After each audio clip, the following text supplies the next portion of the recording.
triple niner. Very nice, as we say in military terms. Thank you, everybody, for being here.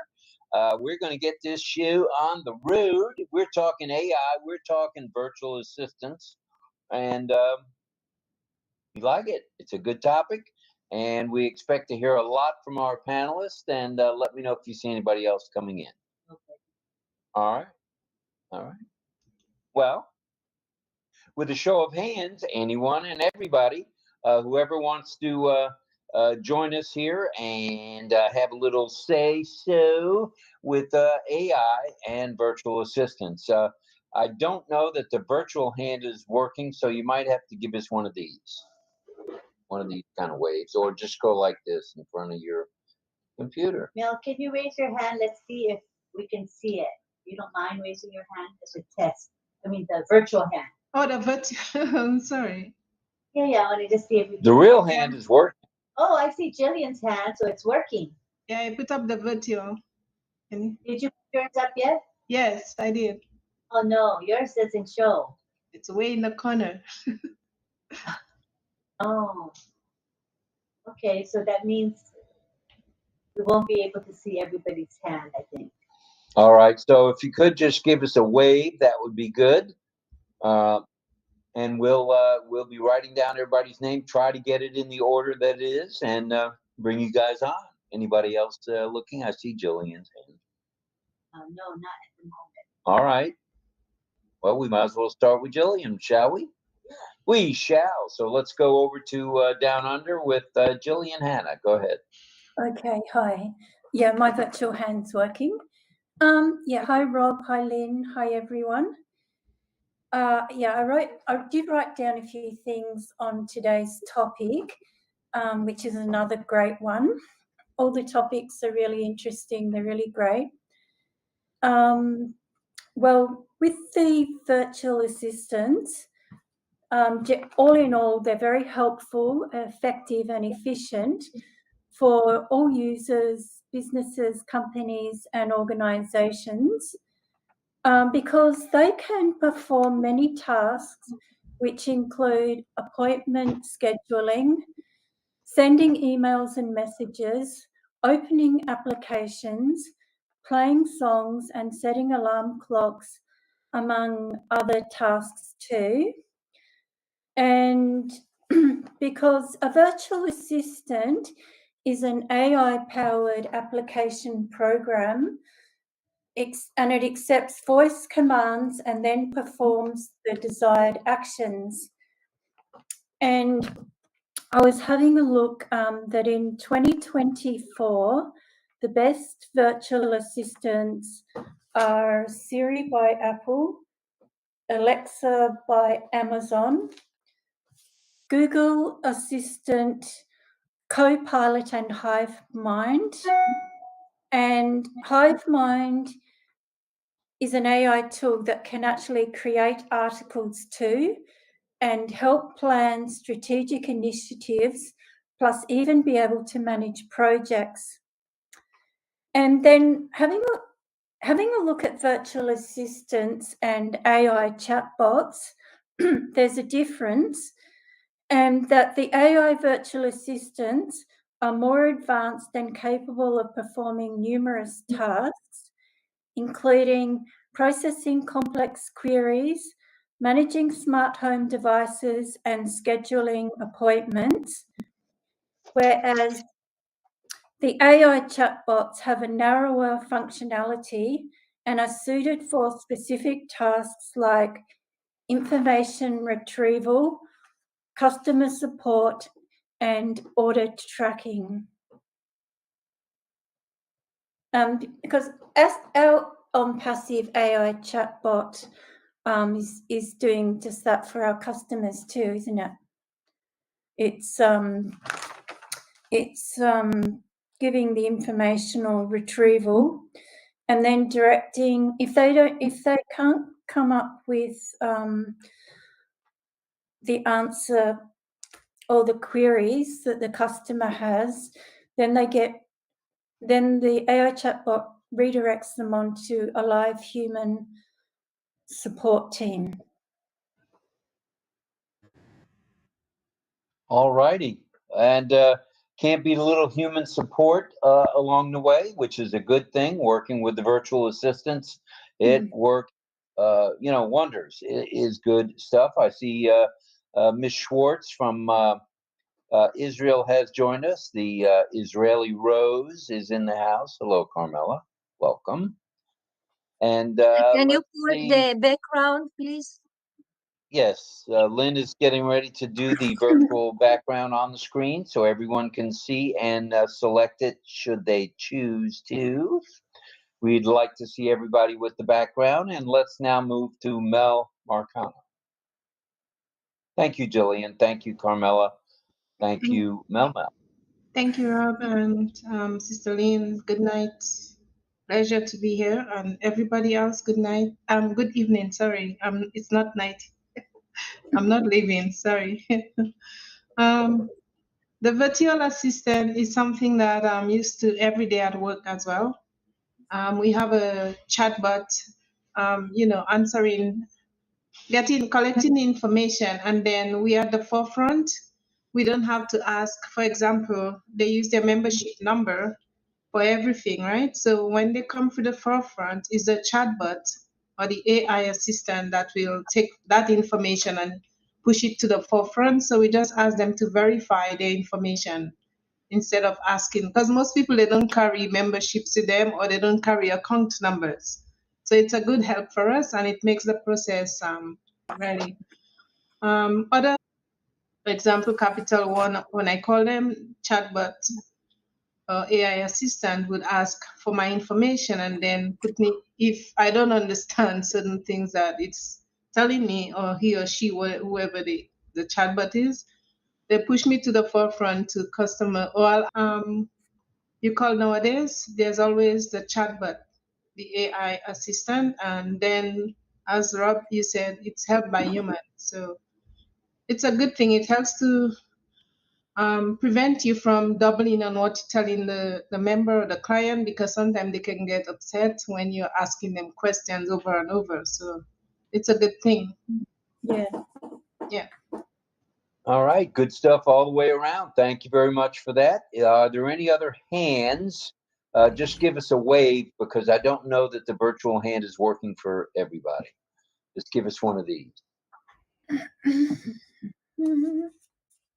All righty, we want to remind everybody that next Sunday, a week from today, is Father's Day. And be thinking of your father, whether they're here on earth with us or up in the heavens somewhere or anywhere else. Be thinking of your dad, because no matter what, you only have one dad. No matter what, you only have one mommy.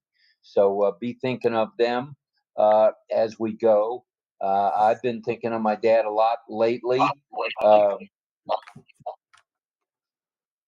Somebody's unmuted. No, I don't want to mention any names, but Carmela was. All right. Anybody else want to throw a hand up there, or flip me off? Whatever you want to do, it'll get my attention. It's not a big deal. And we've got it looks like 𝗩𝗶𝗿𝘁𝘂𝗹. Go ahead, DL. Thanks, Rob and Lynn. Hello, everybody on the panel in the chat. I just want to follow up on what Jillian was talking about. There's another one as well, virtual assistants, Cortana by Microsoft. And I want to go by the ones that the students use. It doesn't matter whether they're college or high school. It's called Socratic. That's another virtual assistant that many of the students in college and high school and postgrad use as well. So I thought that was interesting.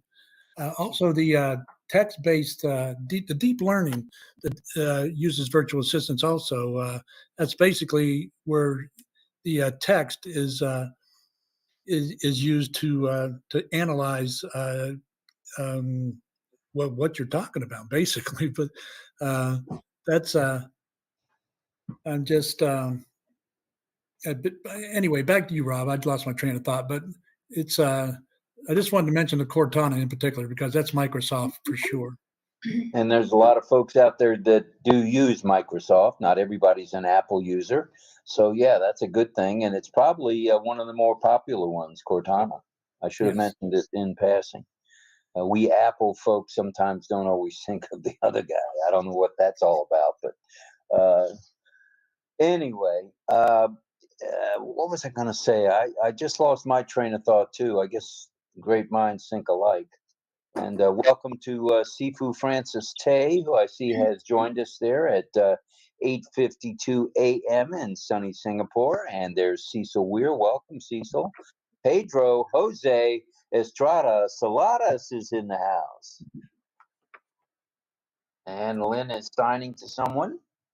And I'm brushing my few locks that I have on my head. John's unmuted. Johnny, you're going to sing for us tonight. Yeah. I had a little trouble with my sound again. You know, I don't know why it doesn't happen all the time. I might have figured out something accidentally tonight again. I'm not sure.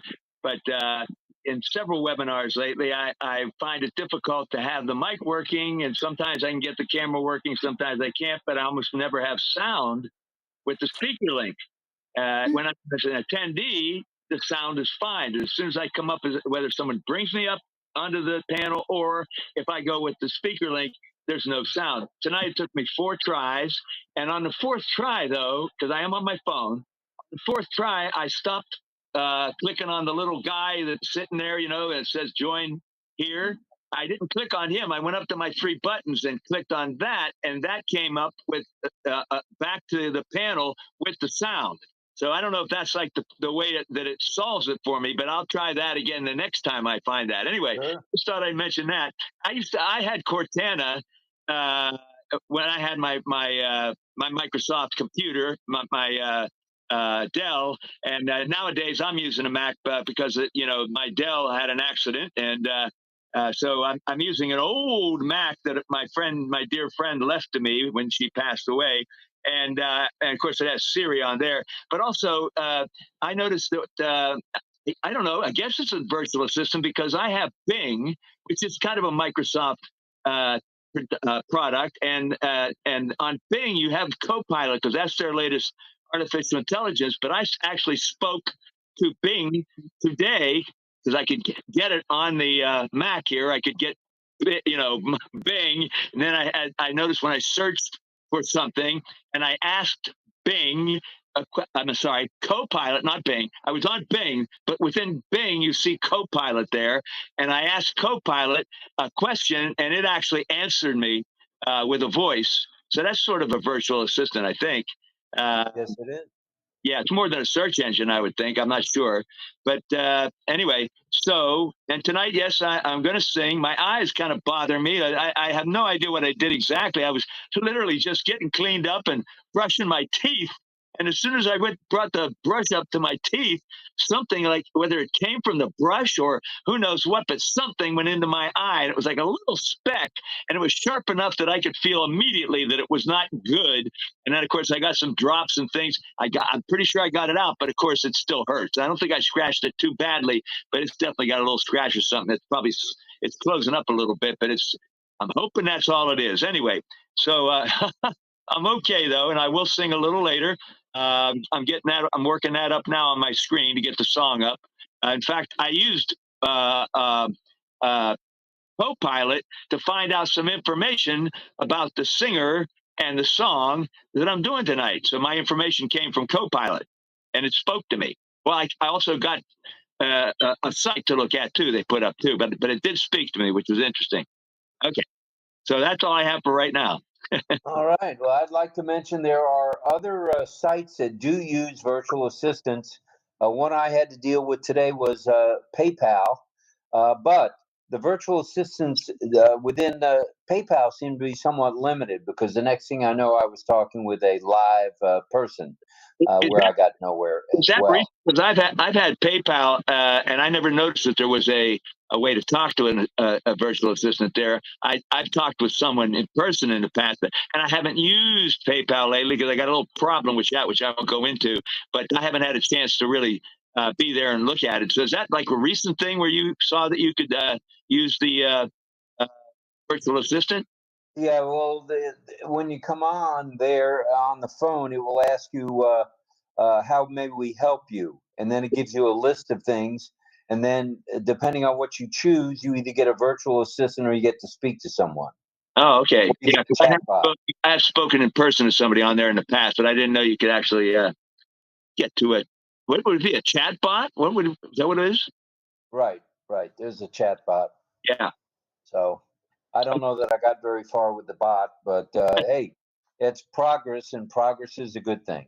So anyone else want to jump on board? Just raise your hand, wave at us, give me a little flipperoo, whatever it takes to get my attention. And if we could ask that our panelists take a peek at the chat, because there might be some people that want to come to the panel and I might not catch it. So if you could just glance at the chat and let us know if someone's asking to come to the panel. Yeah, we'd appreciate that very much. Thank you. Hey, Rob. Hey. I guess I can kind of chime in here a little bit. Hey, everybody on the panel. I was busy today, and this is kind of an interesting subject. So I went to, just thought I'd do a little research for a little bit about it. And I went to YouTube because I kind of enjoy that sometimes. I can just listen to people speaking instead of reading about it. I'm not the greatest of readers. I never really liked to read, to be honest, but I wish I'd have learned that better. However, I went to, I was listening to this situation here about a virtual assistants, and I listened to this gal, and her name was Abby. Abby's personal journey. It was kind of a story about she's a virtual assistant, and she says there are actually 3 types of virtual assistants. Now, I didn't get a chance tonight, Rob, to listen to what you talked about at all. I was in the middle of cooking dinner, and I just couldn't do it. So anyway, she said there's 3 styles of being a virtual assistant. And I thought they were talking about a robot, basically, but no, she's talking about being a virtual assistant itself for companies. And she said there's an administrative, and then she said there's a technical, and then she said there's a creative side of being a virtual assistant. And she said the administrative one was basically about doing administrative work for companies. And then another one was the technical, kind of like the Chris Tyzone does, technical stuff for companies. And then there's kind of like people like me who do the creative stuff, GIFs and videos and promotion stuff. And I thought, well, that's interesting. I didn't realize that I'd be. And she talks about how in 6 months she replaced her income that she was making before doing a virtual assistant, and now she's doing quite well as a virtual assistant itself, and not a bot, but they actually have her doing things. And I didn't realize that you could. I never thought about it in that manner, as far as being a creative virtual assistant. And I suppose I could be considered or do that in the future if I wanted to pursue that avenue, which I already know quite a bit about it. So I may do that. I don't know.